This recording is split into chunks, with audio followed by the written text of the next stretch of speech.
Hi everyone, so a few days ago we got a patch notes for Season 28. If you haven't checked them out already or seen my patch preview analysis video, I recommend you to go check those out first. Today I want to talk about the expected meta. So this is still quite early, so don't take this for like, the final result. But we definitely have a lot of info to go off from the current season, from what we see in the patch notes, to understand a bit what it's going to be like in Season 28. I get this question all the time, so I kind of want to cover this a little bit right now. So if you look at the patch notes, there are various set buffs that affect almost all classes. So the only classes that didn't get anything are the Crusaders and the Witch Doctors, which are most likely not going to be really hot in Season 28. And the season theme itself is very, very strong. It's actually going to be most likely the highest player power level of all time.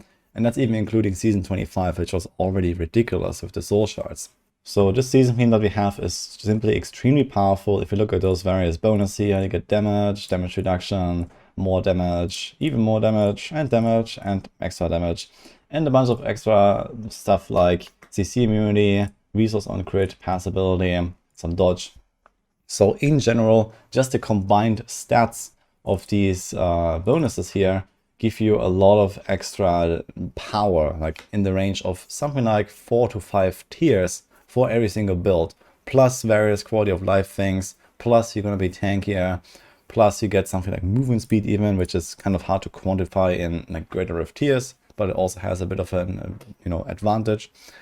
And then come the potion powers, which potentially just break everything. The big one here, the last potion power, is the random shrine and pylon effect. Now we don't know anything about the specifics of this effect. It's probably going to be like some very short duration, like 10 seconds, pylon or something. But if you roll the power pylon in the right moment, or even a shield pylon, if you have a squirts in your build, or like, a 10-second conduit or so, yeah, it can get pretty crazy really fast. I've actually made a little overview here from all the buffs that we get from this altar tree. And you can see here that the overall damage bonus is around like 2.5 tiers for all targets, around like more than 4 tiers for elites, and over 5.5 tiers for bosses because of the extra boss damage here at the end as well. So especially bosses gonna die really fast, and especially builds that usually struggle with killing bosses are gonna be better off than usual. And the same goes for elites. Like the elite damage is just so high, and usually the elites are kind of the problem when you push and just like the one thing you cannot kill basically. So having all this extra elite damage will be very noticeable. It's basically like everyone has a furnace in next season. And then you also get a bunch of damage reduction. So you get 25% to everything basically, 25% again against elites, and 15% dodge. And this means that you take roughly 2/3 of the normal damage, and then against elites you take less than half of the normal damage. So yeah, we will go up a few tiers, so something like 5 to 10 tiers. So you will take more damage from going up those tiers, but you actually overall are tankier than usual in Season 28, which is, I think, a first.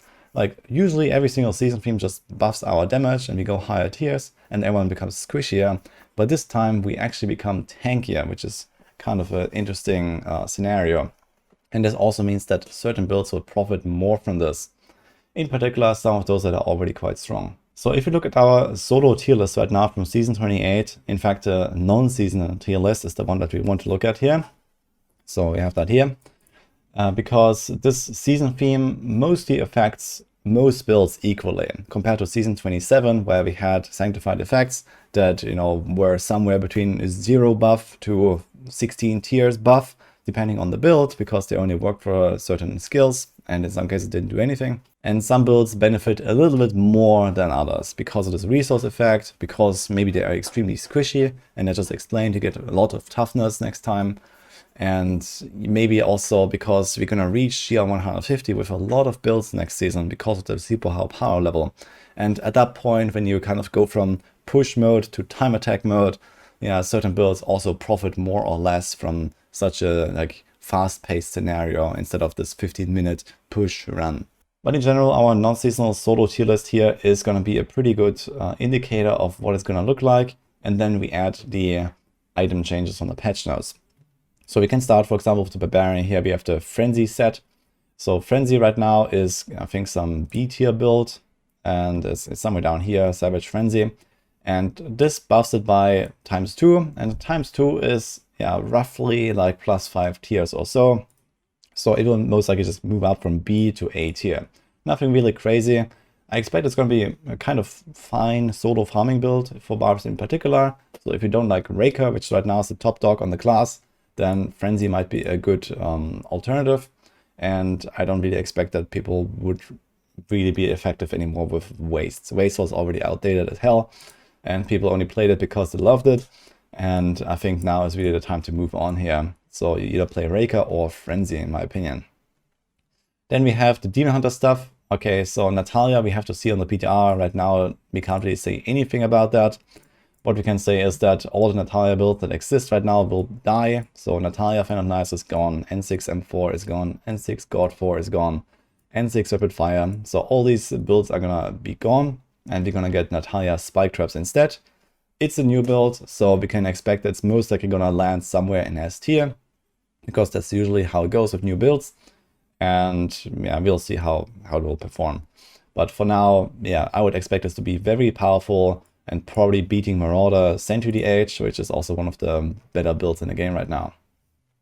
Then we have the Shadow change that doesn't actually affect anything for Shadows. We have Unhold Essence change. This one is actually quite big. So you go from 350% extra damage per discipline to 1700%. And this is a buff of pretty much exactly 10 GR tiers. So UE right now, we have it here in C tier. We'll go up to somewhere in A tier pretty comfortably. Actually, we don't have an A tier build at all for Demon Hunters right now, and we're gonna get 2 of them now with the Hungering Arrow and the Multi-Shot. In fact, this would most likely mean that the UE Hungering Arrow is the best Hungering Arrow build in the game now, better than God Demon Hunter, funny enough. Makes me think if they're actually gonna change the 6-piece bonus in some way. But overall, I'm very happy to see Unhold Essence kind of like moving up. Even though it's not like the best push build on Demon Hunter, it's generally a very nice, smooth farming build. I heard from a lot of people that they're really hyped about this, and personally I am too. I think if you want to play a Demon Hunter next season, Unhold Essence farming is gonna feel smooth and formidable. And I can't wait to play that and then push with something like Marauder or Natalya if that turns out really strong.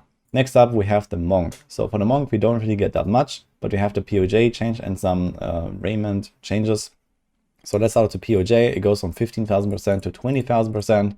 That's not really a very noticeable buff, actually. It's something like 2 GR tiers or so.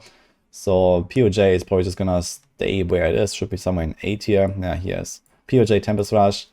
Usually Sengoku Tempest Rush is a slightly more powerful solo pushing build. And this is what was used before Wave of Light became incredible and Inner came around and stuff like that.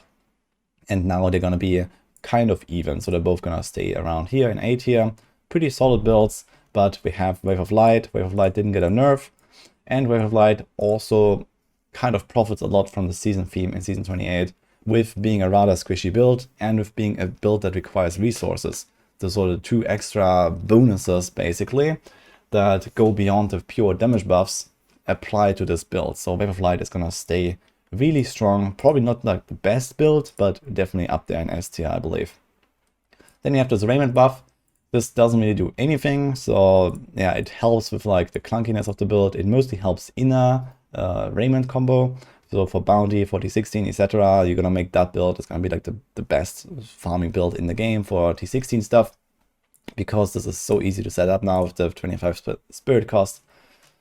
And we have those skill changes here. So they buffed a few of the generators and the combination strike passive, which does seem quite powerful, but it's not really enough to make Raiment an actual good build. So right now it's down here in C tier, and on top of the very low damage the build has, it's also omega squishy. And now they want you to basically drop all your toughness to get in even more generators. So that is not happening. So realistically, it will probably move up somewhere in like B tier from these buffs here, but it's going to be some very, very high-end scenario because everyone before that is just going to die trying to play this build of multiple generators. So unless you're like 6k or 8k paragons or so, you're not going to have much fun with this. Next up, we have the Necromancer. So we have this Bone Spear that gets almost unnerved actually, back to its original power. So if you remember Season 22, Bone Spear was Omega blasting there.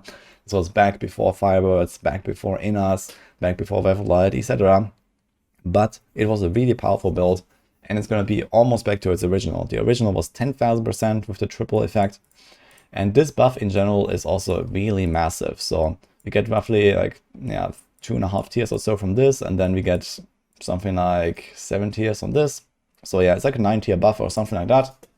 So Bone Spear moves up from B, most likely into S tier actually. It's not gonna be like the best build. As I said, we have like other really strong builds now that are still better. There's also Nova from last season's rework and that stuff.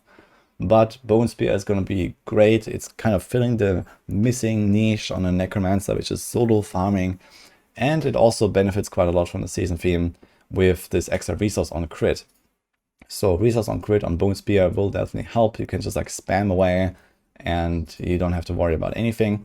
So I think especially Necromancers as an overall class are going to be great. We have a lot of builds that are powerful for various circumstances, with the Bone Spear for farming, you have the Nova for pushing, you have the Rathma as an RGK, you have Rats. So in general, Necro's looking really, really strong.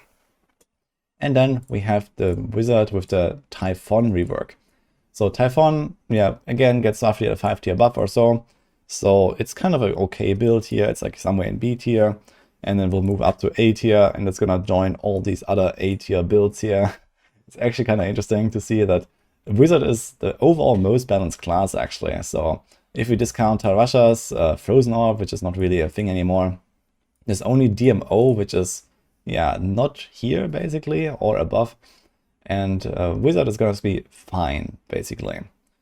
Unfortunately, Wizards lose the Magic Missile build, so this was really cool in Season 27. And now that's gone, so I can't farm T16 with that anymore. But you can go back to Typhon, which was the original go-to build for Tournament 16 farming. Now it has double the damage, so you're not going to have any issues setting up your Wizard and then farming with Typhon to then get your Tarasha set. And Tarasha is going to be like the build of Season 28 most likely. It's already one of the strongest builds, or probably the strongest actually on non-season. And on top of this, it profits a lot from the season theme because, again, it's a squishy build. It's a build that requires resources.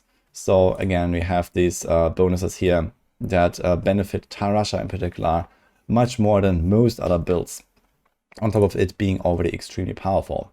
I don't really expect that we're going to see further changes to some of these sets here. The only thing that I can realistically see change is Natalya's.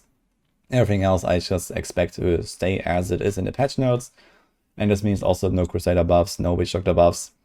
And we're going to have roughly this overall meta that I just described. So to sum it up, Wizard is going to be super powerful, especially through the Meteor builds. There's going to be like probably the solo build of the season for pushing. It's going to be quite good even for foreman. You have Monks, which are going to be all around really nice, with Inna being a very good farming build. And then Wave of Light for pushing yet again. But we go back to the old Wave of Light. We have Crusaders. They are not really super hot. So we have mostly the Arcan build for a push build. We're gonna have Heaven's Fury. I mean, these builds are gonna be strong enough to do 150 on the higher end after a few thousand paragons or so, but nothing really crazy. We have Necromancer, which is super powerful in general. And they also get this Leech Curse with the Blood Flask rune that I described in my other video that potentially could break this entire season theme with the potions, because it can continuously reset the cooldown and then maybe get like all the pylons and all the shrines all the time. It's going to be crazy if that actually works, on top of them being like an overall really strong class. We have Witch Doctors. They're not really super crazy next time, so they do benefit quite a bit on the season theme from the various effects, but also not really much more than other classes. So they're going to be on the weaker side. You have the Barbs, they're going to be just fine with Raekor. Raekor is a very strong build. And then they're going to get a nice farming build with Frenzy as well. And finally the Demon Hunters, which I expect to be very good in next season, with UE for farming, potentially Natalya even for farming, or Marauder.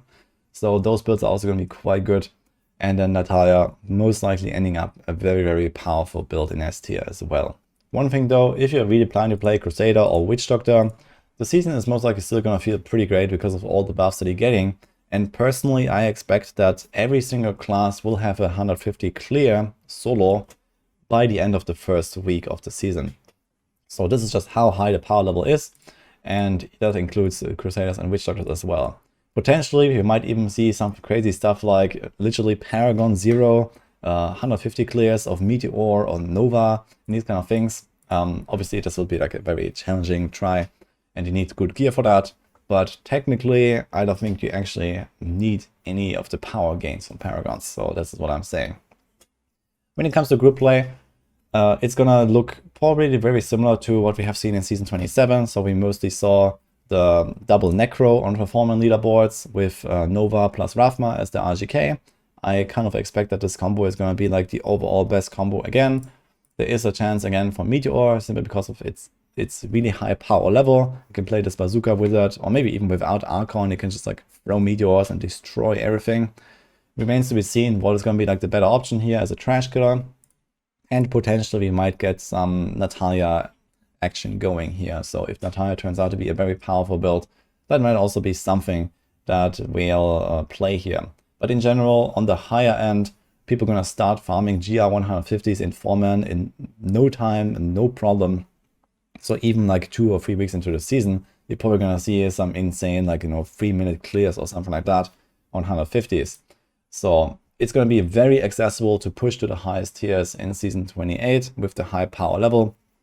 And I kind of expect that this is intended, that, they just want to send it off with some really crazy theme. Everyone is getting the 150 clears kind of.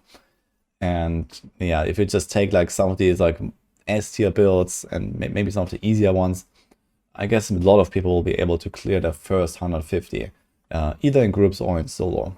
It's definitely not really such a huge issue to take something like Tragul Nova and just start blasting. It's a rather tanky build, it's a very easy build, and the only real difficulty it has in pushing is killing the boss. But as I mentioned earlier, you actually have a lot of extra boss damage in particular this season, and it should make it, just kind of easy to complete 150 with a build like that. Whereas maybe you shouldn't play Breath of Light because it's a very difficult build. But yeah, that depends a little bit on like how comfortable you feel with each of them. But in general, any of the SC builds that we're gonna have in Season 28 are gonna do it very, very comfortably. And this also concludes our video here. So hope this helps you to get a better understanding of what Season 28 is gonna be like. In short, mostly a bit of a repetition of Season 27 in terms of the top builds, but we have some fancy new stuff. We have a really powerful theme, and potentially a pretty varied form and meta as well. So I'm quite excited to see that. Hope you liked this video here, and I'll see you guys next time.